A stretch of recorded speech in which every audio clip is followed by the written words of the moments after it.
Hello, welcome back to ಚಕಾರ academy. So ನಿಮ್ಗಾಗಿ ಒಂದು ಸಿಹಿ ಸುದ್ದಿಯನ್ನ ತಂದಿದ್ದೀನಿ. ಯಾರೆಲ್ಲ ಶಿಕ್ಷಕರಾಗಲು ಬಯಸ್ತಾ ಇದ್ದೀರಾ ಅವರಿಗಾಗಿ ಅತಿಥಿ ಶಿಕ್ಷಕರ ನೇಮಕಾತಿ ಪ್ರಕ್ರಿಯೆ ಸದ್ಯಕ್ಕೆ ಪ್ರಾರಂಭವಾಗಲಿದೆ. ಅದಕ್ಕೆ ತಕ್ಕಂತೆ ಇಲಾಖೆ ಈಗಾಗಲೇ ಒಂದು ಅಧಿಕೃತ ಆದೇಶವನ್ನು ಹೊರಡಿಸಿದೆ. ಸೊ ಅದರಲ್ಲಿ ಏನೆಲ್ಲ ಇದೆ, ತದನಂತರ ಯಾವೆಲ್ಲ ನಿಯಮಗಳನ್ನು ಅಪ್ಲೈ ಮಾಡ್ಕೊಳ್ಬೇಕಾಗಿರುವಂತದ್ದಿದೆ, ವಿದ್ಯಾರ್ಥಿ ಏನೇ ಆಗ್ಬೇಕು, ನೇಮಕಾತಿ ಯಾವ ತರ ಆಗ್ತದೆ, ಶಾಲಾ ಮುಖ್ಯಸ್ಥರು ಯಾವ ತರ ಅದರಲ್ಲಿ ಕಾರ್ಯಭಾರವನ್ನ ಸಂಭಾಳಿಸಿಕೊಳ್ತಾರೆ ಎನ್ನುವಂಥದ್ದು ಸಂಪೂರ್ಣವಾಗಿರುವಂತಹ ಡೀಟೇಲ್ ಅನ್ನ ಈ ಒಂದು ವಿಡಿಯೋದಲ್ಲಿ ನಾವು ತಿಳಿದುಕೊಳ್ಳೋಣ. ಸೊ ಎಷ್ಟು ಪೋಸ್ಟ್ ಅನ್ನ ಕರೆದಿದ್ದಾರೆ, ಯಾರು ಅಪ್ಲೈ ಮಾಡಬಹುದು ಎನ್ನುವುದು ಸಂಪೂರ್ಣವಾಗಿ ಈ ಒಂದು ವಿಡಿಯೋದಲ್ಲಿ ನಾವು ತಿಳಿದುಕೊಳ್ಳೋಣ. ಸೊ ಬನ್ನಿ, ತಡ ಮಾಡದೆ ವಿಡಿಯೋನ ಪ್ರಾರಂಭ ಮಾಡೋಣ. ಹಾಗೂ ಇನ್ನೂವರೆಗೆ ಯಾರು ಜಕಾರ ಅಕಾಡೆಮಿನ ಸಬ್ಸ್ಕ್ರೈಬ್ ಮಾಡಿಲ್ಲ, ಇಂತಹ ವಿಡಿಯೋಗಳಿಗಾಗಿ ತಾವುಗಳು ಜಕಾರ ಅಕಾಡೆಮಿನ ತಪ್ಪದೇ ಸಬ್ಸ್ಕ್ರೈಬ್ ಮಾಡಿ. ಸೊ ಬನ್ನಿ, ತಡ ಮಾಡದೆ ವಿಡಿಯೋವನ್ನ ಪ್ರಾರಂಭ ಮಾಡೋಣ. 26 ಹಾಗೂ 27ನೇ ಶೈಕ್ಷಣಿಕ ಸಾಲಕ್ಕೆ ಅತಿಥಿ ಶಿಕ್ಷಕರನ್ನ ನೇಮಕ ಮಾಡಿಕೊಳ್ಳೋದಕ್ಕೆ ಪ್ರಾಥಮಿಕ ಹಾಗೂ ಪ್ರೌಢ, ಸರ್ಕಾರಿ ಪ್ರಾಥಮಿಕ ಹಾಗೂ ಪ್ರೌಢ ಎರಡು ಕಡೆಗಳಲ್ಲಿ ಶಿಕ್ಷಕರ ನೇಮಕಾತಿಯನ್ನ ಆದೇಶ ಹೊರಡಿಸಿದ್ದಾರೆ. ಆದೇಶವನ್ನು ನೋಡುವುದಾದ್ರೆ ಇಲ್ಲಿ ಒಂದು ಆದೇಶ ತಾವುಗಳು ನಿಮಗೆ ಕಾಣ್ತಾ ಇರಬಹುದು. ಈ ತರ ಒಂದು ಆದೇಶವನ್ನು ಹೊರಡಿಸಿದ್ದಾರೆ. ಇದರಲ್ಲಿ ಏನೇನಿದೆ ಎನ್ನುವಂಥದ್ದನ್ನು ಕೂಡ ನಾವು ಸಂಪೂರ್ಣವಾಗಿ ಈ ಒಂದು ವಿಡಿಯೋದಲ್ಲಿ ತಿಳಿದುಕೊಳ್ಳೋಣ. ಎಷ್ಟು ಪೋಸ್ಟ್ಗಳಿದ್ದಾವೆ, ತದನಂತರ ಏನೆಲ್ಲ ರೂಲ್ಸ್ ಅಂಡ್ ರೆಗ್ಯುಲೇಷನ್ಸ್ ಗಳಿದಾವೆ ಎನ್ನುವುದನ್ನು ಕೂಡ ಈ ಒಂದು ವಿಡಿಯೋದಲ್ಲಿ ತಿಳಿದುಕೊಳ್ಳೋಣ. ಸೊ ಇದಾಗಿತ್ತು ಒಂದು ಆರ್ಡರ್ ಕಾಪಿ ನಿಮಗೆ ತೋರಿಸಿದೆ. ಏಕೆ ಅತಿಥಿ ಶಿಕ್ಷಕರನ್ನ ನೇಮಕ ಮಾಡ್ಕೊಳ್ತಾ ಇದ್ದಾರೆ ಎನ್ನುವುದರ ಬಗ್ಗೆ ಫಸ್ಟ್ ಈಗ ನೋಡೋಣ. ಅದರ ಹಿನ್ನೆಲೆ ಏನು ಮತ್ತು ಅತಿಥಿ ಶಿಕ್ಷಕರನ್ನ ನೇಮಕ ಮಾಡಿಕೊಳ್ಳಲು ಉದ್ದೇಶ ಏನಿದೆ ಎನ್ನುವಂಥರ ಬಗ್ಗೆ ನಾವು ನೋಡ್ತಾ ಸಾಗೋಣ. ಸೊ ಶಾಲೆಗಳು ಆರಂಭ ಆಗ್ತಾ ಇದ್ದಾವೆ. ನಮ್ಗೆಲ್ಲರಿಗೂ ಗೊತ್ತು, 29th ಆಫ್ ಮೇ 2026ಗೆ ರಾಜ್ಯಾದ್ಯಂತ ಎಲ್ಲ ಶಾಲೆಗಳು ಏನಾಗ್ತಾ ಇದೆ, ಪ್ರಾರಂಭ ಆಗ್ತಾ ಇದ್ದಾವೆ. ಜೊತೆಗೆ ಶಿಕ್ಷಕರ ಕೊರತೆ ಹಲವಾರು ಕಡೆಗಳಲ್ಲಿ ಇನ್ನೂ ಇದೆ, ಇನ್ನೂ ಕಾಲ್ಫಾರ್ಮ್ ಆಗಿಲ್ಲ. ಮೇ ಬಿ ಈ ವರ್ಷ ನಿಮಗೆ ಕಾಲ್ಫಾರ್ಮ್ ಆಗಬಹುದು. ಅಲ್ಲಿವರೆಗೆ ಬಹಳಷ್ಟು ಹುದ್ದೆಗಳು ಇನ್ನು ಶಾಲೆಗಳಲ್ಲಿ ಖಾಲಿ ಇದ್ದಾವೆ. ಆ ಒಂದು ಶಿಕ್ಷಕರ ಕೊರತೆಯನ್ನ ನೀಗಿಸುವುದಕ್ಕೆ ಖಾಲಿ ಇರುವಂತಹ ಬೋಧಕ ಹುದ್ದೆಗಳಿಂದ ಪಾಠ ಪ್ರವಚನಗಳಿಗೆ ತೊಂದರೆ ಆಗಬಾರ್ದು, ವಿದ್ಯಾರ್ಥಿಗಳಿಗೆ ಯಾವುದೇ ಶೈಕ್ಷಣಿಕ ಹಿನ್ನಡೆ ಆಗಬಾರ್ದು ಎನ್ನುವಂಥ ದೃಷ್ಟಿಯಿಂದ ಪ್ರತಿ ವರ್ಷನೂ ಕೂಡ ಏನ್ ಮಾಡ್ತಾರೆ, ಅತಿಥಿ ಶಿಕ್ಷಕರು ನೇಮಿಸಿಕೊಳ್ತಾರೆ. ಹೋದ ವರ್ಷದಿಂದ ಏನ್ ಮಾಡ್ತಾ ಇದ್ದಾರೆ, ಫ್ರಾಮ್ ಸ್ಟಾರ್ಟಿಂಗ್ ಡೇ ಇಂದನೇ ಏನ್ ಮಾಡ್ತಾ ಇದ್ದಾರೆ, ಅಪಾಯಿಂಟ್ಮೆಂಟ್ ಅನ್ನ ಗೆಸ್ಟ್ ಟೀಚರ್ಗಳನ್ನ ತೆಗೆದುಕೊಳ್ತಾರೆ. ಈ ವರ್ಷನೂ ಕೂಡ ಜೂನ್ 1ರಿಂದನೇ ತಾವುಗಳು ಅರ್ಜಿಯನ್ನ ಸಲ್ಲಿಸಬಹುದು. ಅದೆಲ್ಲವನ್ನ ಮುಂದೆ ವಿಸ್ತಾರವಾಗಿ ನಾವು ನೋಡ್ತಾ ಹೋಗೋಣ. ವಿದ್ಯಾರ್ಥಿಗಳ ಹಿತದೃಷ್ಟಿನೂ ಕೂಡ ಇದೆ. ಶಾಲೆ ಪ್ರಾರಂಭ ಆಗಿದ ದಿನದಿಂದನೇ ವಿದ್ಯಾರ್ಥಿಗಳಿಗೆ ಪಾಠ ಪ್ರವಚನ ಪ್ರಾರಂಭ ಆಗ್ಬೇಕು ಎನ್ನುವಂತ ಒಂದು ಹಿತದೃಷ್ಟಿಯಿಂದ ಗೆಸ್ಟ್ ಟೀಚರ್ಸ್ ಗಳನ್ನ ಅಂದ್ರೆ ಅತಿಥಿ ಶಿಕ್ಷಕರನ್ನ ಈ ವರ್ಷ ನೇಮಕ ಮಾಡಿಕೊಳ್ತಾ ಇದ್ದಾರೆ. ಈ ಒಂದು ಆದೇಶದಲ್ಲಿ ಏನೇನಿದೆ ಅನ್ನೋದನ್ನ ನೋಡ್ತಾ ಹೋಗೋಣ. ಆದೇಶ ಸಂಖ್ಯೆ ಇಲ್ಲಿದೆ. ತದನಂತರ ಇದಕ್ಕೆ ಸರ್ಕಾರ ಅಧಿಕೃತ ಆದೇಶನೂ ಕೂಡ ಹೊರಡಿಸಿದೆ, ಸಹಮತಿನೂ ಕೂಡ ಇದೆ. ತದನಂತರ ನೇಮಕಾತಿ ಆಗುವವರಿಗೆ ಟರ್ಮ್ಸ್ ಅಂಡ್ ಕಂಡೀಷನ್ಸ್ ಏನೇನಿದಾವೆ ಗೆಸ್ಟ್ ಟೀಚರ್ಸ್ಗೆ ಅನ್ನೋದನ್ನು ಕೂಡ ನಾವು ಮುಂದೆ ನೋಡ್ತಾ ಸಾಗೋಣ. ಸೊ ಆಲ್ರೆಡಿ ಆರ್ಥಿಕ ಇಲಾಖೆಯ ಸಹಮತಿನೂ ಕೂಡ ದೊರೆತಿದೆ. ಹಾಗಾಗಿ ಯಾವುದೇ ತರನಾಗಿರ್ತಕ್ಕ ತೊಂದರೆ ಈಗ ಇಲ್ಲ. ಯಾಕಂದ್ರೆ ನಾವೆಲ್ಲ ನಮ್ಮ ಇದರ ಮೇಲೆ ಶೇರ್ ಮಾಡ್ತಿರುವಂತದ್ದು ಒಂದು ಆಧಾರವಾಗಿ ಇಟ್ಕೊಂಡು ನಾವು ಶೇರ್ ಮಾಡ್ತೀವಿ ಪ್ರತಿಯೊಂದು ವಿಡಿಯೋವನ್ನ. ಯಾಕಂದ್ರೆ ನಾನು 15 ಡೇಸ್ ನೋಡ್ತಾ ಇದ್ದೀನಿ. ಯೂಟ್ಯೂಬ್ ಅಲ್ಲಿ ಹಲವಾರು ಅತಿಥಿ ಶಿಕ್ಷಕರ ನೇಮಕಾತಿ ಅನ್ನೋದು ಕೊಡ್ತಾ ಇದ್ರು. ಆದ್ರೆ ಯಾವುದೇ ಅಧಿಕೃತ ಮಾಹಿತಿ ಇಲ್ಲದೆ ಇರುವುದರಿಂದ ಅವ್ರು ಹಾಗೆ ಕೊಡ್ತಾ ಇದ್ರು. ನಮ್ಮದೆಲ್ಲ ಸ್ವಲ್ಪ ಲೇಟ್ ಆದ್ರೂ ಪರವಾಗಿಲ್ಲ, ಆದ್ರೆ ಅಧಿಕೃತವಾಗಿರುವಂತಹ ಮಾಹಿತಿಯನ್ನ ನಮ್ಮ ಚಾನೆಲ್ ನೀಡ್ತಾ ಇರ್ತೀವಿ. ಎಲ್ಲ ಪೋಸ್ಟ್ ಗಳನ್ನ ಕರೆದಿದ್ದಾರೆ ಎನ್ನುವಂಥದ್ದು. ಪ್ರಾಥಮಿಕ ಶಾಲೆಗಳಲ್ಲಿ ರಾಜ್ಯಾದ್ಯಂತ 40,000 ಒಟ್ಟು 40,000 ಪ್ರಾಥಮಿಕ ಅತಿಥಿ ಶಿಕ್ಷಕರನ್ನ ನೇಮಕ ಮಾಡಿಕೊಳ್ಳಲು ತಿಳಿಸಲಾಗಿದೆ. ಹಾಗೂ ಪ್ರೌಢಶಾಲೆಗಳಲ್ಲಿ ಒಟ್ಟು 11,000 ಅಂದ್ರೆ ಒಟ್ಟು 51,000 ಶಿಕ್ಷಕರ ನೇಮಕಾತಿ ಈ ವರ್ಷ ಜೂನ್ ಇಂದ ಪ್ರಾರಂಭ ಆಗ್ತಾ ಇದೆ. ಯಾವುದು ಅತಿಥಿ ಶಿಕ್ಷಕರಿಗಾಗಿ. ಇನ್ನು ಪ್ರಾಥಮಿಕ ಶಾಲಾ ಶಿಕ್ಷಕರ ಅತಿಥಿ ಶಿಕ್ಷಕರ ನೇಮಕ ಮಾಡ್ಕೊಳ್ಬೇಕು ಅಂದ್ರೆ ಏನೆಲ್ಲ ವಿದ್ಯಾರ್ಹತೆ ಬೇಕು ಎನ್ನುವಂತರ ಬಗ್ಗೆ ಕೂಡ ಹಲವಾರು ಜನರಲ್ಲಿ ಗೊಂದಲ ಇರ್ತದೆ. ಸೊ ಆ ಒಂದು ಗೊಂದಲವನ್ನು ನಾನು ದೂರ ಮಾಡ್ತೀನಿ. ಪ್ರಾಥಮಿಕ ಶಾಲೆ ಶಿಕ್ಷಕರು ವಿಶೇಷವಾಗಿ ಬೇರೆ ಬೇರೆ ಪ್ರಾಥಮಿಕ ಶಾಲೆಗಳಲ್ಲಿ ನೋಡ್ತಾ ಇರ್ತೀವಿ. 1 to 5th ಕೂಡ ಕಿರಿಯ ಪ್ರಾಥಮಿಕ ಶಾಲೆಗಳಿದ್ದಾವೆ. ಹಿರಿಯ ಪ್ರಾಥಮಿಕ ಶಾಲೆಗಳಿದ್ದಲ್ಲಿ 1 to 8th ಕೂಡ ಇದೆ, ಆರ್ 1 to 7th ಕೂಡ ಇದೆ. ಇಲ್ಲೆಲ್ಲನೂ ಕೂಡ ತಾವು ಅರ್ಜಿಯನ್ನ ಸಲ್ಲಿಸಬಹುದು. ಯಾರು ಪ್ರಾಥಮಿಕ ಶಾಲಾ ಶಿಕ್ಷಕರಾಗಲು, ಯಾರು ಅತಿಥಿ ಶಿಕ್ಷಕರಾಗಲು ಬಯಸಿದ್ದಾರೆ ಅವರು. ಸೊ ಅವರಿಗೆ ಕನಿಷ್ಠ ವಿದ್ಯಾರ್ಹತೆ ಏನೇನು ಇರಬೇಕು ಅಂದ್ರೆ ಒಂದು PUC ಅಂತ ಈಗ ಹೋಗಿ ಹೋಯ್ತು, PUC ಆರ್ ಡಿಗ್ರಿ ಇದೆ. ಸೊ ಈಗಂತೂ ಆಲ್ಮೋಸ್ಟ್ ಎಲ್ಲರ ಕಡೆ ಏನಿದೆ, ಡಿಗ್ರಿ ಇದೆ. ಡಿಗ್ರಿ ಜೊತೆಗೆ DED ಇರಬೇಕು. ಡಿಗ್ರಿ ಜೊತೆಗೆ DED ಇರಬೇಕು, ಅಥವಾ DLED ಇರಬೇಕು, ಡಿಪ್ಲೊಮಾ ಇನ್ ಎಜುಕೇಶನ್ ಇರಬೇಕು. ಆರ್ BEd ದವ್ರು ಇದ್ರು ಸಹಿತ, ಅಂದ್ರೆ degree plus DEd or BEd. ಏನು ಡಿಗ್ರಿ ಇರಬೇಕು, ಜೊತೆಗೆ ಪ್ಲಸ್ D.Ed ಆದ್ರೂ ಇರಬಹುದು ಅಥವಾ B.Ed ಆದ್ರೂ ಇರಬಹುದು. ಇವರೆಲ್ಲರೂ ಕೂಡ ಪ್ರಾಥಮಿಕ ಅತಿಥಿ ಶಿಕ್ಷಕರಾಗಲು ಅರ್ಹರಿದ್ದೀರಾ. ಇಷ್ಟು ಎಜುಕೇಶನ್ ಕ್ವಾಲಿಫಿಕೇಶನ್ ಬೇಕು. ಸೊ ಅದನ್ನ ಯಾವ ತರ ನೇಮಕ ಮಾಡ್ತಾರೆ ಅನ್ನೋದನ್ನು ಕೂಡ ಮುಂದೆ ನಾನು ಹೇಳ್ತಾ ಹೋಗ್ತೀನಿ. ಜೊತೆಗೆ ಟಿ ತಾವುಗಳು ಒಂದ್ ವೇಳೆ ಏನಾದ್ರೂ ಪಾಸ್ ಆಗಿದ್ರೆ, ಟಿ ಒಂದ್ ವೇಳೆ ತಾವುಗಳು ಪಾಸ್ ಆಗಿದ್ರೆ ಅವ್ರಿಗೂ ಕೂಡ ಆದ್ಯತೆ ಸಿಗಲಿದೆ. ಅವ್ರಿಗೂ ಕೂಡ ಏನಿರಲಿದೆ, ಆದ್ಯತೆ ಸಿಗಲಿದೆ. ಯಾರು ಟಿ ಪಾಸ್ ಆಗಿದ್ದೀರಾ, degree plus D.Ed or B.Ed ಇದೆ, ಆರ್ PUC ಅಂತೂ ಆಲ್ಮೋಸ್ಟ್ ಈಗಂತೂ ಎಲ್ಲರೂ ಡಿಗ್ರಿ ಮಾಡ್ಕೊಂಡೇ ಇರ್ತಾರೆ. D.Ed ಆರ್ B.Ed ಮಾಡಿರ್ಬೇಕು. ಟಿ ಪಾಸ್ ಮಾಡಿದ್ರೆ ನಿಮಗೆ ಹೆಚ್ಚಿನ ಅವಕಾಶ ಆ ಒಂದು ಶಾಲೆ ಮುಖ್ಯೋಪಾಧ್ಯಾಯರ ಮೇಲೆ ಇದು ಡಿಪೆಂಡ್ ಇರುತ್ತೆ. ಸೊ ಹೀಗೆಲ್ಲ ನೇಮಕಾತಿ ಆಗ್ತದೆ ಅನ್ನೋದನ್ನು ಕೂಡ ನಾನು ಮುಂದೆ ಹೇಳ್ತಾ ಹೋಗ್ತೀನಿ. ಸೊ ಇದಾಗಿತ್ತು ಎಜುಕೇಶನಲ್ ಕ್ವಾಲಿಫಿಕೇಶನ್. ನೆಕ್ಸ್ಟ್, ಪ್ರೌಢಶಾಲಾ ಶಿಕ್ಷಕರಾಗಲು ಬಯಸ್ತಾ ಇದ್ರಿ ಅಂದ್ರೆ ಹೈಸ್ಕೂಲ್ಗೆ ಬರಬೇಕು. ಒಂದೊಂದು ಕಡೆ ಹೈಸ್ಕೂಲ್ಗಳು 8th 10th ಕೂಡ ಇದೆ, ಒಂದೊಂದು ಕಡೆ 9th and 10th ಅಷ್ಟೇ ಇದಾವೆ. 9th and 10th ಹೊಸ ಹೈಸ್ಕೂಲ್ಗಳು ಎಲ್ಲೆಲ್ಲಿ ಇದಾವೆ ಅಲ್ಲೆಲ್ಲ 9th and 10th ಅಷ್ಟೇ ಇದೆ. ಅವ್ರಿಗೆಲ್ಲ ಏನೇನ್ ಬೇಕು ಎಜುಕೇಶನಲ್ ಕ್ವಾಲಿಫಿಕೇಶನ್ ಏನು ಅಂತಂದ್ರೆ ನಾವು ಇಲ್ಲಿ ನೋಡಬಹುದು. ಪದವಿಯನ್ನ ಪಡೆದುಕೊಂಡಿರಬೇಕು ಸಂಬಂಧಪಟ್ಟಂತಹ ಬೋಧನಾ ವಿಷಯದಲ್ಲಿ. ಉದಾಹರಣೆಗೆ BA ಆರ್ BSc ಪದವಿಯನ್ನ ಮಾಡಿಕೊಂಡಿರಬೇಕು. ಡಿಗ್ರಿ ಮ್ಯಾಂಡೇಟರಿ ಇದೆ. ಜೊತೆಗೆ B.Ed ಕೂಡ ವೃತ್ತಿಪರ ಶಿಕ್ಷಣವನ್ನ ನೋಡುವುದಾದ್ರೆ B.Ed ಪದವಿ ಇಲ್ಲಿ ಕಡ್ಡಾಯವಾಗಿದೆ. ಇಲ್ಲಿ D.Ed ಮಾಡಿದ್ರೆ ನಡೆಯೋದಿಲ್ಲ. ಹೈಸ್ಕೂಲ್ಗೆ ತಾವು ಟೀಚರ್ ಆಗಲು ಬಯಸ್ತಾ ಇದ್ರೆ, ಗೆಸ್ಟ್ ಟೀಚರ್ ಆಗಲು ಬಯಸ್ತಾ ಇದ್ರೆ ಡಿಗ್ರಿ ಆಗಿರ್ಬೇಕು, ಸಂಬಂಧಿಸಿರುವಂತಹ ಬೋಧನಾ ವಿಷಯದಲ್ಲಿ ಡಿಗ್ರಿ ಆಗಿರ್ಬೇಕು, ಜೊತೆಗೆ B.Ed ಆಗಿರ್ಬೇಕು. ಜೊತೆಗೆ ಏನಾಗಿರ್ಬೇಕು, B.Ed ಆಗಿರ್ಬೇಕು. ಟಿ ಪಾಸ್ ಆಗಿದ್ರು ಸಹಿತ ಪ್ರೌಢಶಾಲಾ ಹಂತದ ಪರೀಕ್ಷೆ, ಅರ್ಹತಾ ಪರೀಕ್ಷೆ ಅಂತ ಯಾವುದೂ ಇರೋದಿಲ್ಲ. ಆದ್ರೂ ಕೂಡ ತಾವು ಟಿ ಪರೀಕ್ಷೆನ ಉತ್ತೀರ್ಣರಾಗಿದ್ರೆ ನಿಮಗೂ ಕೂಡ ಒಂದು ಆದ್ಯತೆ ಸಿಗಬಹುದು ಅಷ್ಟೇ. ಕ್ಲಿಯರ್ ಆಯ್ತಾ? ಪ್ರಾಥಮಿಕ ಶಾಲೆಗೆ ಅತಿಥಿ ಶಿಕ್ಷಕರಾಗಲು ಬಯಸ್ತಾ ಇದ್ರೆ degree plus D.Ed or B.Ed ಇರಬೇಕು. ಹೈಸ್ಕೂಲ್ಗೆ ಆಗ್ತಾ ಇದ್ರೆ ಡಿಗ್ರಿ ಪ್ಲಸ್ B.Ed ಮ್ಯಾಂಡೇಟರಿ ಆಗಿ ಇರಲೇಬೇಕಾಗಿರೋದು. ಇದು ಎಜುಕೇಶನ್ ಕ್ವಾಲಿಫಿಕೇಶನ್ ಬಗ್ಗೆ ತಮಗೆ ಗೊತ್ತಿರುವಂತದ್ದಿದೆ. ಸೊ ಈ ತರ ನೇಮಕಾತಿಗಳು ನಡೀತಾ ಇರ್ತವೆ. ಇನ್ನು ನೇಮಕಾತಿ ಯಾವ ತರ ಆಗ್ತದೆ ಅನ್ನೋಂತ ನಾವು ನೋಡ್ತಾ ಸಾಗೋಣ. ಮೊದಲಿಗೆ ಒಂದ್ ವೇಳೆ ನೀವು ಏನಾದ್ರೂ ಅತಿಥಿ ಶಿಕ್ಷಕರಾಗಿ ಆಯ್ಕೆಗೊಂಡ್ರಿ ಅಂದ್ರೆ ಇದು ಸಂಪೂರ್ಣತಃ ತಾತ್ಕಾಲಿಕವಾಗಿರ್ತದೆ. ಇದು ಪರ್ಮನೆಂಟ್ ಆಗಿಲ್ಲ, ತಾತ್ಕಾಲಿಕವಾಗಿರುವಂತ ನೇಮಕಾತಿ ಅಷ್ಟೇ ಆಗಿರ್ತದೆ. ಶಿಕ್ಷಕರು ನೇಮಕ ಆಗುವವರೆಗೆ, ಯಾವಾಗಿಂತನ ಅಂದ್ರೆ ಬೈ ಚಾನ್ಸ್ ಏನಾದ್ರೂ ಆ ಒಂದು ಶಾಲೆಯಲ್ಲಿ ಇವಾಗ ಆ ಒಂದು ಸಬ್ಜೆಕ್ಟ್ಗೆ ಪೋಸ್ಟ್ಗೆ ಯಾವುದೇ ಟೀಚರ್ ಇಲ್ಲ, ನಡುವೆ ಟ್ರಾನ್ಸ್ಫರ್ಗಳಾಗ್ತವೆ. ಆಗಸ್ಟಲ್ಲೋ, ಸೆಪ್ಟೆಂಬರಲ್ಲೋ ಅಥವಾ ಅಕ್ಟೋಬರಲ್ಲೋ ಅಥವಾ ಡಿಸೆಂಬರಲ್ಲೋ ಯಾವಾಗ ಬೇಕಾದ್ರೂ ಟೀಚರ್ಸ್ ಟ್ರಾನ್ಸ್ಫರ್ ಆಗಿ ಬಂದ್ರು ಅಂದ್ರೆ ನಿಮ್ಮ ಹುದ್ದೆ ಅಲ್ಲಿಗೆ, ನಿಮ್ಮ ತಾತ್ಕಾಲಿಕವಾಗಿರುವಂತಹ ನೇಮಕಾತಿ ಅಲ್ಲಿಗೆ ಕೊನೆಗೊಳ್ತದೆ. ಒಂದ್ ವೇಳೆ ಯಾರು ಬರಲಿಲ್ಲ ಅಂದ್ರೆ ಶೈಕ್ಷಣಿಕ ವರ್ಷ 2026 ಹಾಗೂ 27ನೇ ಶೈಕ್ಷಣಿಕ ವರ್ಷದ ಹಂತದವರೆಗೆ ಅಂದ್ರೆ ಸಂಪೂರ್ಣವಾಗಿ 10 months ಇರ್ತದೆ. ಇದು ಎಷ್ಟು 10 months ಕಾಂಟ್ರಾಕ್ಟ್ ಟೈಪ್ ಇರ್ತದೆ ಅಂತ ಅನ್ಕೊಳ್ಳಿ. 10 ತಿಂಗಳುಗಳ ಇರ್ತದೆ.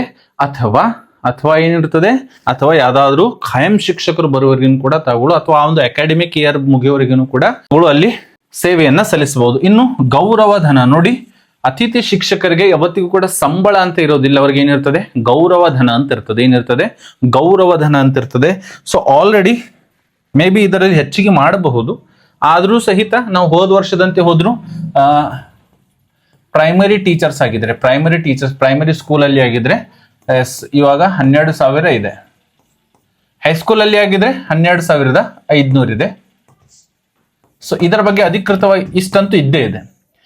ಇನ್ನು ಹೆಚ್ಚಿಗೆ ಮಾಡ್ತಾರೋ ಬಿಡ್ತಾರೋ, ಯಾಕಂದ್ರೆ ಹಲವಾರು ಕಡೆಗಳಲ್ಲಿ ಅತಿಥಿ ಶಿಕ್ಷಕರ ಬಗ್ಗೆ ಕೂಡ ಧ್ವನಿಯನ್ನು ಎತ್ತಿದ್ದಾರೆ. ಸೊ ಇದರಲ್ಲಿ ಹೆಚ್ಚಿಗೆ ಮಾಡ್ತಾರೋ ಬಿಡ್ತಾರೋ ಗೊತ್ತಿಲ್ಲ, ಆದ್ರೆ ಇಷ್ಟು ಮಾತ್ರ ಇದೆ. ಪ್ರೈಮರಿಗೆ ಆದ್ರೆ 12,000, ಹೈಸ್ಕೂಲ್ ಗೆಸ್ಟ್ ಟೀಚರ್ಸ್ಗೆ ಆದ್ರೆ 12,500 ರೂಪಾಯಿಗಳು ನಿಮಗೆ ಏನ್ ಸಿಗ್ತದೆ, ಸಂಬಳ ಅಲ್ಲ, ಇದು ಗೌರವಧನ. ಏನಿದು, ಗೌರವಧನ. ಮುಂದಿನ ಹಂತ ಏನಿರಲಿದೆ, ಈಗಾಗಲೇ ಕೇವಲ ಆದೇಶವನ್ನೇ ಬಿಟ್ಟಿದ್ದಾರೆ ಅಷ್ಟೇ. ಏನ್ ಬಿಟ್ಟಿದ್ದಾರೆ, ಆದೇಶ ಬಿಟ್ಟಿದ್ದಾರೆ. ಅಧಿಕೃತವಾಗಿರುವಂತಹ ಇಲಾಖೆಯಿಂದ ಇನ್ನು ತಾಲೂಕಾವಾರು ಖಾಲಿ ಹುದ್ದೆಗಳ ಅಧಿಸೂಚನೆ ಮತ್ತು ನೇಮಕಾತಿ ಪ್ರಕ್ರಿಯೆ ಪ್ರಾರಂಭ ಆಗ್ತಾ ಇದೆ. ಸೊ ಒಂದೆರಡು ದಿನದಲ್ಲಿ, ಮೇ ಬಿ ಇದು 3-4 ದಿನದಲ್ಲಿ, June 1st ವರೆಗೇನೂ ಕೂಡ ಏನಾಗ್ತದೆ, ಯಾವ ತಾಲೂಕಲ್ಲಿ ಎಷ್ಟು ಹುದ್ದೆಗಳು ಖಾಲಿ ಇದಾವೆ ಅನ್ನೋದನ್ನು ಕೂಡ ಆಯಾ ಬ್ಲಾಕ್ಗೆ ಅವರು ಹಂಚಿಕೆಯನ್ನು ಮಾಡ್ತಾರೆ ಅತಿಥಿ ಶಿಕ್ಷಕರನ್ನ. ಸೊ ನಿಮ್ಗೆ ಅವಾಗ ಗೊತ್ತಾಗ್ತದೆ. ಸೊ ಯಾವ ನಿಮ್ಮ ತಾಲೂಕಿನ ಯಾವ ಶಾಲೆಯಲ್ಲಿ ಯಾವ್ಯಾವ ಪೋಸ್ಟಿಗೆ ಎಷ್ಟು ಶಿಕ್ಷಕರ ಹುದ್ದೆಗಳು ಖಾಲಿ ಇದಾವೆ ಅನ್ನುವಂಥದ್ರ ಬಗ್ಗೆ. ಸೊ ಅದೆಲ್ಲನೂ ಕೂಡ ತಾವುಗಳು ಒಂದು 3-4 ದಿನದಲ್ಲಿ ತಮಗೆ ಗೊತ್ತಾಗ್ತದೆ. ಆ ಟೈಪ್ ನೀವು ಏನ್ ಮಾಡಬಹುದು, ಅಪ್ಲಿಕೇಶನ್ ಅನ್ನ ಸಲ್ಲಿಸಬಹುದು. ಟೋಟಲ್ ಆಗಿ ನಾವು ನೋಡೋದಾದ್ರೆ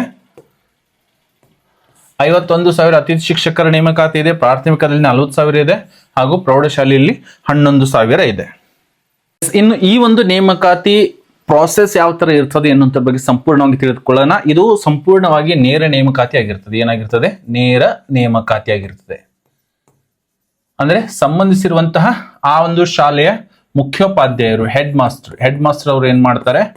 ಸೆಲೆಕ್ಷನ್ ಅನ್ನ ಮಾಡ್ಕೋತಾರೆ. ಎದರ ಮೇಲೆ ಸೆಲೆಕ್ಷನ್ ಮಾಡ್ತಾರೆ? ಸೊ ಹೋದ ವರ್ಷದಂತೆ ಮೇ ಬಿ ಈ ವರ್ಷನೂ ಕೂಡ ಮೆರಿಟ್ ಸೆಲೆಕ್ಷನ್ ಇರ್ತದೆ. ಮೆರಿಟ್ ಸೆಲೆಕ್ಷನ್ ಇರ್ತದೆ.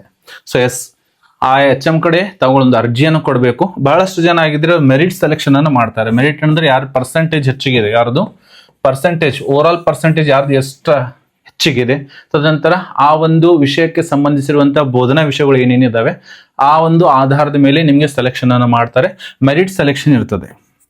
ಜೊತೆಗೆ ಪ್ರಾಶಸ್ತ್ಯ ಮೊದಲು ಎದಕ್ಕೆ ಕೊಡ್ತಾರೆ? ಆಯಾ ಶಾಲೆಯಲ್ಲಿ ಖಾಲಿ ಇರತಕ್ಕಂಥ ಮ್ಯಾಥ್ಸ್ ಆಗಿರಬಹುದು, ಆರ್ ಸೈನ್ಸ್ ಆಗಿರಬಹುದು, ಆರ್ ಬೈಲ್ಯಾಂಗ್ವಲ್ ಏನಿದಾವೆ, ಬೈಲ್ಯಾಂಗ್ವಲ್ ಅಂದ್ರೆ ಕೆಲವೊಂದಿಷ್ಟು ಕಡೆಗಳಲ್ಲಿ ದ್ವಿಭಾಷಾ ಶಾಲೆಗಳನ್ನು ಕೂಡ ಇದಾವೆ. ಫಸ್ಟ್ ಅದನ್ನ ಫಿಲ್ಅಪ್ ಮಾಡ್ತಾರೆ ಆ ಒಂದು ಶಾಲೆಯಲ್ಲಿ. ಅದಕ್ಕೆ ಸಂಬಂಧಿಸಿರುವಂತಹ ರೋಸ್ಟರ್ ಪ್ರಕಾರ ಸೀಟ್ ಹಂಚಿಕೆಯನ್ನ ಮಾಡಿರ್ತಾರೆ. ಅತಿಥಿ ಶಿಕ್ಷಕರ ಒಂದು ವೇಕೆಂಟ್ ಅನ್ನ ಕೊಟ್ಟಿರ್ತಾರೆ. ಆ ಪ್ರಕಾರ ನಿಮಗೆ ಸೆಲೆಕ್ಷನ್ ಮಾಡ್ಕೋತಾರೆ. ಸಂಪೂರ್ಣವಾಗಿ HMಗಳು ಏನ್ ಮಾಡ್ತಾರೆ? ಸೆಲೆಕ್ಷನ್ ಅನ್ನು ಮಾಡ್ಕೋತಾರೆ. ಅವರಿಗೆ ಅಥಾರಿಟಿಯನ್ನು ಕೊಟ್ಟಿದ್ದಾರೆ.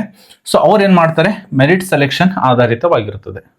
ಸೊ ಇದು ಕ್ಲಿಯರ್ ಆಯಿತು ಅಂತ ಅನ್ಕೊಂತೀನಿ. ಆಲ್ಮೋಸ್ಟ್ ಎಲ್ಲ ಎಷ್ಟು ಖಾಲಿ ಹುದ್ದೆಗಳಿದಾವೆ ಅಷ್ಟೆಲ್ಲನೂ ಕೂಡ ಭರ್ತಿಯನ್ನ ಮಾಡ್ತಾರೆ. ಯಾಕಂದ್ರೆ ಹೋದ ವರ್ಷನೂ ಕೂಡ ಸಂಪೂರ್ಣವಾಗಿರುವಂಥ ಎಲ್ಲ ಶಾಲೆಗಳಲ್ಲಿ ಅತಿಥಿ ಶಿಕ್ಷಕರ ಲಭ್ಯತೆ ಇತ್ತು. ಸೊ ಈ ವರ್ಷನೂ ಕೂಡ ಆಲ್ಮೋಸ್ಟ್ ಮ್ಯಾಥ್ಸ್ ಆಗಿರ್ಬೋದು, ಸೈನ್ಸ್ ಆಗಿರ್ಬೋದು, ಬೈಲಿಂಗ್ವಲ್ ಶಾಲೆಗಳಾಗಿರ್ಬೋದು, ಆರ್ ಇನ್ನಿತರ ಯಾವುದೇ ಭಾಷಾ ವಿಷಯಗಳು ಖಾಲಿ ಇದ್ದರೂ ಸಹಿತ ಅಲ್ಲಿನೂ ಕೂಡ ನಿಮಗೆ ಸೀಟ್ ಹಂಚಿಕೆ ಇರ್ತದೆ. ಅಷ್ಟು ಮಾತ್ರ ಏನ್ ಮಾಡಿರ್ತಾರೆ? ತಾಲೂಕು ವೈಸ್ ಸೀಟ್ಗಳನ್ನ ಹಂಚಿರ್ತಾರೆ. ಇಷ್ಟು ಶಾಲೆಗಳಿಗೆ ಪೋಸ್ಟ್ ಸ್ಯಾಂಕ್ಷನ್ ಇದೆ ಎನ್ನುವಂಥದ್ದು ಒಂದು 3 or 4 days ಅಲ್ಲಿ ತಮಗೆ ಗೊತ್ತಾಗ್ತದೆ. ಸೊ ಆ ಪ್ರಕಾರ ತಾವುಗಳು ಅರ್ಜಿಯನ್ನು ಸಲ್ಲಿಸಬೇಕಾಗಿರುವಂಥದ್ದು. ಸೊ ತಾವುಗಳು ಅರ್ಜಿಯನ್ನು ಸಲ್ಲಿಸಬೇಕಿತ್ತಂದ್ರೆ ಯಾವ ತರ ಅರ್ಜಿಯನ್ನು ಸಲ್ಲಿಸಬೇಕನ್ನೋ ಜಸ್ಟ್ ಒಂದು ಡೆಮೋ ಒಂದು ತೋರಿಸ್ತೀನಿ ನಾನು. ಫಾರ್ಮ್ ಅನ್ನ ಪ್ರಿಂಟ್ ಮಾಡ್ಕೊಳ್ಳಿ ಅಥವಾ ಕೈ ಬರೋದ್ರಿಂದ ಆದ್ರೂ ಕೊಡ್ಬೋದು, ಹೀಗೆ ಕೊಡ್ಬೇಕಂತಿಲ್ಲ. ಆದ್ರೂ ಫಾರ್ಮ್ಯಾಟ್ಗಳು ನಮ್ಮ ಹತ್ರ ಲಭ್ಯ ಇದೆ. ಬೇರೆ ಬೇರೆ ಕಡೆಗಳಲ್ಲಿ ಬೇರೆ ಬೇರೆ ಫಾರ್ಮ್ಯಾಟ್ಗಳು ಯೂಸ್ ಆಗ್ತವೆ.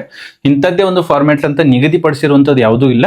ತಾವು ಈ ತರ ಪ್ರಿಂಟ್ ಹಾಕ್ಸ್ನು ಕೂಡ ಕೊಡಬಹುದು. ಆದರೆ ನಿಮ್ಮದೆಲ್ಲ ಏನ್ ಡೀಟೇಲ್ಸ್ ಅದು ಕ್ಲಿಯರ್ ಆಗಿ ಆ ಒಂದು ಮುಖ್ಯ ಶಿಕ್ಷಕರಿಗೆ ಗೊತ್ತಾಗಬೇಕಾಗಿರುವಂಥದ್ದು. ಶಾಲೆ ಹೆಸರು, ಎಲ್ಲಿ ಅರ್ಜಿ ಸಲ್ಲಿಸ್ತಾ ಇದ್ದೀರಾ, ಅಭ್ಯರ್ಥಿ ಹೆಸರು ಇರಬೇಕು, ತಂದೆ ಹೆಸರು, ಜನ್ಮ ದಿನಾಂಕ, ವಿಳಾಸ ಮತ್ತು ದೂರವಾಣಿ ಸಂಖ್ಯೆ ಇರ್ತದೆ. ವಿದ್ಯಾರ್ಹತೆಯ ಎಜುಕೇಶನ್ ಕ್ವಾಲಿಫಿಕೇಶನ್ ಜೆರಾಕ್ಸ್ ಸರ್ಟಿಫಿಕೇಟ್ ಅನ್ನು ಅಟೆಸ್ಟೆಡ್ ಆಗಿರುವಂಥದ್ದು ಸಲ್ಲಿಸಬೇಕು. SSLC ಅಲ್ಲಿ, PUC ಅಲ್ಲಿ, TCH ಆರ್ DED ಅಲ್ಲಿ ಅಥವಾ BA BSc ಅಲ್ಲಿ, BEd ಅಲ್ಲಿ, TET ಅಲ್ಲಿ SS2 ಶೇಕಡ ಅಂಕಗಳನ್ನು ಗಳಿಸಿದ್ದೀರಾ, ಲಗತ್ತಿಸಿದೆ ಹೌದು ಅಥವಾ ಇಲ್ಲ ಎನ್ನುತ್ತದೆ. ನೇಮಕಾತಿ ಕೋರಿರುವಂಥ ವಿಷಯ, ಅದಕ್ಕೆ ಅಪ್ಲೈ ಏನ್ ಮಾಡ್ತಾರೆ? Kannada, English, Hindi, science, maths or social studies ಅಂತ ಇದೆ. ನೇಮಕಾತಿ ಮಾಡಿಕೊಂಡ ವಿಷಯ. ಸೊ ಈ ಟೈಪ್ ಒಂದು ಫಾರ್ಮೆಟ್ ಇರ್ತದೆ. ಸೊ ಈ ಟೈಪ್ ಎಸ್. ಇನ್ನೊಂದು ಮುಖ್ಯವಾಗಿರುವಂಥದ್ದು, ಜೊತೆಗೆ ಇನ್ನೊಂದು ನಿಮ್ಮದು ಮುಖ್ಯವಾಗಿ ಬೇಕಾಗಿರುವಂಥದ್ದು ಏನೇನಪ್ಪಾ ಅಂತಂದ್ರೆ ಇಲ್ಲಿದೆ ನೋಡಿ, ಒಂದು ಅಕೌಂಟ್ ನಂಬರ್ ಮ್ಯಾಂಡೇಟರಿ ಆಗಿರಬೇಕು. ಎಸ್, ಅಕೌಂಟ್ ನಂಬರ್ ಇದೆ.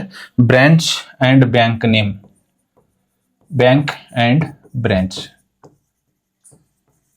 ಬೇಕಿದ್ರೆ ರಿಸಿಪಿಯಂಟ್ ಐಡಿನೂ ಕೂಡ ಬೇಕಾಗಿರುವಂಥದ್ದು. ಯಾವುದು? ರಿಸಿಪಿಯಂಟ್ ID ಅಂತ ಇರ್ತದೆ. ಸೊ ಆ ಒಂದು ನಂಬರ್ ಇರ್ತದೆ ನಿಮ್ ಪೇಮೆಂಟ್ ಮಾಡೋದಕ್ಕಾಗಿ. ನಿಮ್ಮ ಹತ್ರ ಇಲ್ಲ ಅಂದ್ರೂ ಸಹಿತ BO ಆಫೀಸಲ್ಲಿ ಅದನ್ನ ಏನ್ ಮಾಡ್ತಾರೆ? ಕ್ರಿಯೇಟ್ ಮಾಡಿ ನಿಮಗೆ ಕೊಡ್ತಾರೆ. ಅಥವಾ ಬೇರೆ ಎಲ್ಲಾದ್ರೂ ತಾವುಗಳು ಆಲ್ರೆಡಿ ಹೋದ ವರ್ಷದ್ದು ಎಲ್ಲಾದ್ರೂ ಅತಿಥಿ ಶಿಕ್ಷಕರಾಗಿ ಕೆಲಸವನ್ನ ನಿರ್ವಹಿಸಿದ್ರೆ ಅಲ್ಲಿ ನಿಮಗೆ ಸಿಕ್ಕಿರುತ್ತೆ. ಅಥವಾ ಯಾವುದೋ ಒಂದು ಬೇರೆ ಕಡೆ ಇನ್ಸ್ಟಿಟ್ಯೂಟ್ ಅಲ್ಲಿ ಇದ್ರೂ ಸಹಿತ ನಿಮಗೆ ಈ ಒಂದು ID ಸಿಗುತ್ತೆ. ಇಲ್ಲ ಅಂದ್ರೂ ಸಹಿತ ತೊಂದರೆ ಇಲ್ಲ. ನಿಮಗೆ ವೇತನ ಮಾಡುವಾಗ ಈ ಒಂದು ಐಡಿಯನ್ನ ಅವರು ಪ್ರೊವೈಡ್ ಅನ್ನ ಮಾಡ್ತಾರೆ. ಎಸ್, ಇದು ಮುಖ್ಯವಾಗಿ ಬೇಕಾಗಿರುವಂಥದ್ದು. ಎಜುಕೇಶನಲ್ ಕ್ವಾಲಿಫಿಕೇಶನ್ ಜೊತೆಗೆ ಇಷ್ಟೆಲ್ಲ ಮ್ಯಾಂಡೇಟರಿ ಆಗಿ ಬೇಕೇ ಬೇಕು. ಎಸ್, ಇನ್ನು ಅತಿಥಿ ಶಿಕ್ಷಕರ ಒಂದು ದೃಢೀಕರಣ ಪತ್ರ ಇದೆ. ಈ ಟೈಪ್ ಒಂದು ದೃಢೀಕರಣ ಪತ್ರನೂ ಕೂಡ ನಿಮ್ಮ ಹತ್ರ ಕೈ ಬರಲ್ಲಾದ್ರೂ ಬರ್ಸ್ಕೋಬಹುದು, ಅಥವಾ ಈ ಟೈಪ್ ಪ್ರಿಂಟೆಡ್ನು ಕೂಡ ಕೊಡ್ಬೋದು. ನಿಮ್ಮ ಹೆಸರನ್ನು ಹಾಕಿ, ನಿಮ್ಮ ಶಾಲೆ ಹೆಸರನ್ನು ಹಾಕಿ. ಇದರಲ್ಲಿ ಮುಖ್ಯವಾಗಿ ಏನಿದೆ ಅಂದ್ರೆ, ನಮ್ಮ ಹತ್ರ ಯಾವುದೋ ಕ್ರಿಮಿನಲ್ ಕೇಸ್ಗಳಿಲ್ಲ, ನಾವೆಲ್ಲ ಅರ್ಹರಿದ್ದೀವಿ, ನಾವು ಕೊಟ್ಟಿದಂತ ಮಾಹಿತಿ ಕರೆಕ್ಟ್ ಆಗಿದೆ, ಅದರಲ್ಲಿ ಏನು ತಪ್ಪಿಲ್ಲ ಎನ್ನುವಂಥದ್ದು ಕೂಡ ಇದೆಲ್ಲ ಇರ್ತದೆ. ಅದೆಲ್ಲ ತಾವುಗಳು ಕೊಡಬೇಕಾಗಿರುವಂಥದ್ದು. ಎಸ್, ಇನ್ನು ನೆಕ್ಸ್ಟ್ ಈ ಟೈಪ್ ಒಂದು ನೀವು ರಿಕ್ವೆಸ್ಟ್ ಲೆಟರ್ ಅನ್ನ, ಎಸ್ ಯಾವುದು? ರಿಕ್ವೆಸ್ಟ್ ಲೆಟರ್ ಅನ್ನ ಬರಿಬೇಕು. ಅಡ್ರೆಸ್ ಇಲ್ಲಿಗೆ ಮಾಡಿ, ಇವರಿಗೆ ಅಂತ ಹಾಕಿ, ಅಡ್ರೆಸ್ ಇವರಿಗೆ ಮಾಡಿ, ಇವರಿಗೆ ಪ್ರಧಾನ ಗುರುಗಳು ಅಥವಾ ಮುಖ್ಯ ಗುರುಗಳು, ಆ ಒಂದು ಶಾಲೆ ಹೆಸರು, ಮಾನ್ಯರೇ, ನನ್ನನ್ನು ತಾತ್ಕಾಲಿಕ ಅತಿಥಿ ಶಿಕ್ಷಕರ ಹುದ್ದೆಗೆ ನೇಮಕಾತಿ ಮಾಡಿಕೊಳ್ಳುವ ಕುರಿತು ಎನ್ನುವಂಥದ್ದಿದೆ. ಸೊ ಈ ಟೈಪ್ ಒಂದು ಅರ್ಜಿಯನ್ನು ಸಲ್ಲಿಸಬೇಕಾಗಿರುವಂಥದ್ದು ಅಷ್ಟೇ. ಹೀಗೆ ಬರೀರಿ, ಅಥವಾ ಮಿಕ್ಕಿದ ಬೇರೆ ನೀವು ಕೈ ಬರಹಾದ್ರೂ ಬರೀತದೆ, ಹಾಗಾದ್ರೂ ಬರಿಬಹುದು. ಈ ಮೇಲ್ ಕಾನ್ಸ್ ವಿಷಯಕ್ಕೆ ಸಂಬಂಧ ಇಲ್ಲಿ ನಿಮ್ಮ ಹೆಸರು ಬರ್ತದೆ, ನೀವು ಏನೆಲ್ಲ ವಿದ್ಯಾಭ್ಯಾಸವನ್ನ ಮಾಡಿದ್ದೀರಾ ಅದನ್ನು ಹಾಕಬೇಕಾಗಿರುವಂಥದ್ದು. ಕೆಲಸಕ್ಕೆ ನೇಮಕಾತಿಯನ್ನು ಮಾಡ್ರಿ ಅನ್ನುವಂಥದ್ದು. ನಿಮ್ಮ SSLC PUC ನಿಮ್ಮ ಎಜುಕೇಶನ್ ಕ್ವಾಲಿಫಿಕೇಶನ್, ತದನಂತರ ಪರ್ಸೆಂಟೇಜ್ ಎಷ್ಟೆಲ್ಲ ಆಗಿದೆ. ಇನ್ನೊಂದು ಆಧಾರ್ ಕಾರ್ಡ್ ಹಾಗೂ ಬ್ಯಾಂಕ್ ಪಾಸ್ಬುಕ್ ಮ್ಯಾಂಡೇಟರಿ ಆಗಿದೆ. ಆಧಾರ್ ಆರ್ ಬ್ಯಾಂಕ್ ಪಾಸ್ಬುಕ್ ನಿಮಗೆ ಇದ್ದರೆ ಒಂದಿಷ್ಟು ಗ್ರಾಮೆಟಿಕಲ್ ಮಿಸ್ಟೇಕ್ನು ಕೂಡ ಇದೆ. ಈ ಟೈಪ್ ತಗೊಳ್ಳೋ ಒಂದು ಏನು ಮಾಡಬೇಕಾಗಿರುವಂಥದ್ದು, ರಿಕ್ವೆಸ್ಟ್ ಲೆಟರ್ನ ಆಯಾ ಶಾಲೆ ಮುಖ್ಯೋಪಾಧ್ಯಾಯರಿಗೆ ಸಲ್ಲಿಸಬೇಕಾಗಿರುವಂಥದ್ದು ಇರುತ್ತೆ. ಸೊ ಈ ಟೈಪ್ ನಿಮ್ಮ ಪ್ರೊಸೀಜರ್ ಆಗುತ್ತೆ. ತದನಂತರ ಏನೆಲ್ಲ ಲೆಟರ್ಸ್ಗಳು ಬರ್ತವೆ, ಮೇ ಬಿ 3-4 ಜನ ಬಂದಿರುವ ಅದರಲ್ಲಿ ಮೆರಿಟ್ ಲಿಸ್ಟ್ ಆಧಾರದ ಮೇಲೆ ನಿಮಗೆ ಸೆಲೆಕ್ಷನ್ ಅನ್ನ ಮಾಡ್ತಾರೆ. ಇದಕ್ಕೆ ತಕ್ಕಂತೆ ಇದಕ್ಕೆ ಸಂಬಂಧಿಸಿರುವಂತಹ ಅಧಿಕೃತ ಒಂದು ಆದೇಶ ಇನ್ನೂ ಏನೇನು ರೂಲ್ಸ್ ಅಂಡ್ ರೆಗ್ಯುಲೇಷನ್ಸ್ ಇದಾವೆ 2-3 ದಿನದಲ್ಲಿ ಬರ್ತವೆ. ಮೇ ಬಿ ಆಲ್ಮೋಸ್ಟ್ ಸಿಮಿಲರ್ ಇದೇ ಇರ್ತದೆ, ಹೀಗೆ ಇರ್ತದೆ. ಇದು ಶಾಲೆಯಲ್ಲಿ ಯಾರೆಲ್ಲ ಗೆಸ್ಟ್ ಟೀಚರ್ಸ್ಗಳಿದ್ದಾರೆಲ್ಲ, ಇದು ಮುಖ್ಯ ಗುರುಗಳಾಗಿರ್ತಕ್ಕಂಥವರೆಲ್ಲ ಅವರು ಕೂಡ ಒಂದು ದೃಢೀಕರಣವನ್ನು ಕೊಡ್ತಾರೆ. ಈ ಟೈಪ್ ಒಂದು ಪ್ರೊಸೀಜರ್ ಇರುತ್ತೆ. ಚಾನ್ಸ್ ನೀವು ಏನಾದರೂ ಮಾಡಲಿಲ್ಲ ಅಂದ್ರೆ ಮುಖ್ಯೋಪಾಧ್ಯಾಯರ ಹತ್ರ ಏನಿರ್ತದೆ, ನಿಮಗೆ ರದ್ದು ಮಾಡುವಂಥದ್ದು, ನಿಮ್ಮ ಆಯ್ಕೆಯನ್ನ ರದ್ದುಪಡಿಸುವಂತಹ ಪವರ್ ಯಾರಿಗಿದೆ, ಆ ಶಾಲೆ HMಗಳಿಗಿದೆ. ಕರ್ತವ್ಯಕ್ಕೆ ಹಾಜರಾಗದೇ ಇದ್ದಾಗ ಅಥವಾ ಇನ್ನೂ ಬೇಜವಾಬ್ದಾರಿತನ ತೋರಿಸಿದಾಗ ಅವರಿಗೆ ಪವರ್ ಇರ್ತದೆ, ಅವರೆಲ್ಲ ಅದನ್ನ ನಿಮಗೆ ರದ್ದತಿಯನ್ನು ಕೂಡ ಮಾಡಬಹುದು. ಸೊ ಈ type guest teacher information school HMಗಳ ಕಡೆ ಈ ಟೈಪ್ ಇರಬೇಕಾಗಿರುವಂಥದ್ದು. ಗೆಸ್ಟ್ ಟೀಚರ್ ಹೆಸರಿದೆ, PSTನೋ GPTನೋ ಅಥವಾ HSನೋ ಅಥವಾ ಹೈಸ್ಕೂಲ್ ಟೀಚರ್ನ phone number, appoint date, bank name, account number, IFSC, branch name, ಹೀಗೆ ಅವ್ರ ಸಂಪೂರ್ಣ ಮಾಹಿತಿ ಮುಖ್ಯೋಪಾಧ್ಯಾಯರು ಇಟ್ಕೋಬೇಕಾಗಿರುವಂಥದ್ದು. ಸಂಬಂಧಿಸಿದಂತೆ ಇದು ಆಗಿತ್ತು ಮುಖ್ಯವಾಗಿ ಯಾವ ತರ ಒಂದು ಆಯ್ಕೆ ಪ್ರೊಸೆಸ್ ಆಗ್ತದೆ ಎನ್ನುವಂಥದ್ದು. ಸೊ ಆಯ್ಕೆ ನೇರವಾಗಿರ್ತದೆ. ಇದಕ್ಕೆ TET ಮ್ಯಾಂಡೇಟರಿ ಇದೆನಾ ಎನ್ನುವಂಥದ್ದು ಹಲವಾರು ಜನ ಪ್ರಶ್ನೆ ಆಗಿತ್ತು. ಸೊ ಇದಕ್ಕೆ TET ಮ್ಯಾಂಡೇಟರಿ ಅಂತೂ ಇಲ್ಲ, ಆದ್ಯತೆ ಸಿಗ್ಬಹುದು. TET ಪಾಸ್ ಆಗಲೇಬೇಕಾ ಎನ್ನುವಂಥದ್ದು ಗೆಸ್ಟ್ ಟೀಚರ್ಗೆ TET ಮ್ಯಾಂಡೇಟರಿ ಇದೇನಾ ಎನ್ನುವಂಥ ಮ್ಯಾಂಡೇಟರಿ ಅಂತ ಏನೂ ಇಲ್ಲ, ನಿಮ್ಗೆ ಆದ್ಯತೆ ಸಿಗ್ಬೋದು ಅಷ್ಟೇ. ಆದರೆ TET ಮಾಡಲೇಬೇಕು, ಅವ್ರು ಮಾತ್ರ ಅರ್ಜಿ ಸಲ್ಲಿಸಬೇಕು ಅಂತ ಎನ್ನುವಂಥದ್ದಾದ್ರೆ ಹಾಗೇನು ಇಲ್ಲ, ಎಲ್ಲರೂ ಅರ್ಜಿಯನ್ನ ಸಲ್ಲಿಸಬಹುದು. ಪ್ರೈಮರಿ ಟೀಚರ್ಸ್ಗೆ ನಾನು ಆಲ್ರೆಡಿ ಎಜುಕೇಶನ್ ಕ್ವಾಲಿಫಿಕೇಶನ್ ಏನು ಬೇಕು ಅಂತ ಹೇಳಿದೆ. ಡಿಗ್ರಿ PUC ಆಗಿರ್ಬೋದು, D.Ed ಆಗಿರ್ಬೋದು, ಅಥವಾ PUC ಅಂತೂ ಇವಾಗ ಆಲ್ಮೋಸ್ಟ್ ಎಲ್ಲ ಡಿಗ್ರಿಯನ್ನು ಮಾಡ್ಕೊಂಡಿರ್ತಾರೆ. Degree plus D.Ed or B.Ed ಇರ್ಬೋದು. ಇನ್ನು ಹೈಸ್ಕೂಲ್ಗೆ ಆಗಲು ಬಯಸ್ತಾ ಇದ್ರೆ ಡಿಗ್ರಿ ಪ್ಲಸ್ B.Ed ಅಲ್ಲಿ ಮ್ಯಾಂಡೇಟರಿ ಇದೆ. ಡಿಗ್ರಿ ಪ್ಲಸ್ ಯಾವ ಬೋಧನಾ ವಿಷಯದಲ್ಲಿ ಡಿಗ್ರಿ ಆಗಿರಬೇಕು, ತದನಂತರ B.Ed ಮ್ಯಾಂಡೇಟರಿ ಆಗಿ ಆಗಿರಬೇಕು, ಅಂಥವರು ಸಲ್ಲಿಸಬಹುದು. ಆಮೇಲೆ ಸ್ಕೂಲ್ HMಗಳು ಏನು ಮಾಡ್ತಾರೆ, ಹೆಡ್ ಮಾಸ್ಟರ್ ಆದವರು ಎಲ್ಲ ಅಪ್ಲಿಕೇಶನ್ ಅನ್ನ ತೆಗೆದುಕೊಳ್ತಾರೆ. ಸೊ ಅದನ್ನ ಸ್ಕೂಟ್ನಿ ಮಾಡ್ತಾರೆ. ಡಿಗ್ರಿಯಲ್ಲಿ, ತದನಂತರ B.Ed ಅಲ್ಲಿ, ಬೋಧನಾ ವಿಷಯದಲ್ಲಿ ಹಾಗೂ B.Ed ಅಲ್ಲಿ ಅಥವಾ D.Ed ಅಲ್ಲಿ ನಿಮ್ಮ ಪರ್ಸೆಂಟೇಜ್ ಅನ್ನು ಕ್ಯಾಲ್ಕುಲೇಟ್ ಮಾಡ್ತಾರೆ. ಅಲ್ಲಿ ಅವ್ರಿಗೆ ಬೇಕಾಗಿರುವಂತಹ ಬೋಧನಾ ವಿಷಯಗಳ ಅನುಗುಣವಾಗಿ ನಿಮ್ಮ ಸಬ್ಜೆಕ್ಟ್ಸ್ಗಳು ಇದಾವೆ ಅನ್ನು ವೆರಿಫೈ ಮಾಡ್ತಾರೆ. ಆಮೇಲೆ ಮೆರಿಟ್ ಆಧಾರದ ಮೇಲೆ ನಿಮಗೆ ಸೆಲೆಕ್ಷನ್ ಅನ್ನ ಮಾಡ್ಕೋತಾರೆ. ಆಮೇಲೆ ಅಪ್ಲಿಕೇಶನ್ ಅದು ಯಾವ ತರ, ರಿಕ್ವೆಸ್ಟ್ ಲೆಟರ್ ಜಸ್ಟ್ ಆ ಒಂದು ಶಾಲೆ ಹೆಡ್ ಮಾಸ್ಟರ್ಗಳಿಗೆ ಕೊಡಬೇಕಾಗಿರುವಂಥದ್ದು. ಸೊ ಈ ಪೋಸ್ಟ್ ಯಾವೆಲ್ಲ ತಾಲೂಕುಗಳಿಗೆ ಅಸೆಸ್ ಕೊಡ್ತಾರೆ ಅನ್ನೋದ್ರ ಬಗ್ಗೆ 3-4 ದಿನದಲ್ಲಿ ಫೈನಲ್ ಆಗತ್ತೆ. ನಿಮ್ಮ BO ಹಂತದಲ್ಲಿ ಅಥವಾ ವಾಟ್ಸಪ್ ಗ್ರೂಪ್ಗಳಲ್ಲಿ ನನಗೆ ಬಂದರೆ ನಾನು ಕೂಡ ನಿಮಗೆ ಈ ಒಂದು ಚಾನೆಲ್ ಮುಖಾಂತರ, ನಮ್ಮ ಜಕಾರ ಅಕಾಡೆಮಿ ಚಾನೆಲ್ ಮುಖಾಂತರ ನಿಮಗೆ ಮಾಹಿತಿಯನ್ನು ಕೊಡ್ತಾ ಇರ್ತೀನಿ. ಸೊ ಈ ಒಂದು ಮಾಹಿತಿ ನಿಮಗೆ ಇನ್ಫಾರ್ಮೇಟಿವ್ ಅನಿಸಿದ್ರೆ ಜಕಾರ ಅಕಾಡೆಮಿಯನ್ನು ತಪ್ಪದೇ ಸಬ್ಸ್ಕ್ರೈಬ್ ಮಾಡಿ. ಇದಕ್ಕೆ ಸಂಬಂಧಿಸಿದಂತೆ ಮತ್ತೆ ಏನಾದರೂ ಡೌಟ್ಸ್ಗಳಿದ್ರೂ ಸಹಿತ ಕಮೆಂಟ್ ಬಾಕ್ಸ್ ನಿಮಗಾಗಿ ಖಾಲಿ ಇದೆ, ದಯವಿಟ್ಟು ಅಲ್ಲಿ ಕಮೆಂಟನ್ನು ತಾವು ಮಾಡಬಹುದು. ಈ ಒಂದು ಮಾಹಿತಿಯನ್ನು, ಈ ಒಂದು ವಿಡಿಯೋನ ಅತಿ ಹೆಚ್ಚಿಗೆ ಶೇರ್ ಮಾಡಿ ಅಂತ ಹೇಳ್ತಾ ಮತ್ತೆ ನಾವು ಭೇಟಿ ಹೋಗೋಣ ಮುಂದಿನ ವಿಡಿಯೋದಲ್ಲಿ. ಜೈ ಹಿಂದ್.